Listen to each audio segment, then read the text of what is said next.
మెత్తనైన దొడ్డు బియ్యము దినేటి రోజులు ఆనాటివి. సన్న బియ్యం కడుపు నిండా తింటున్నాను ఆనందమే గుండెకి. పండుగొస్తేనే పరమాన్నమంటే రోజే పోయినది. ఊరూరంతా రోజు చేసుకుంటున్నది నిత్య సంబురముని. పేదోళ్ళు సిరిమంతులాయే చూడు రేవంతు పాలనకి.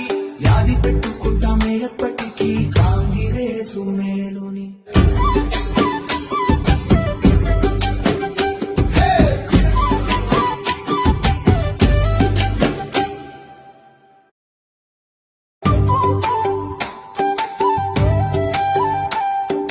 మెత్తనైన దొడ్డు బియ్యము దినేటి రోజులు ఆనాటివి.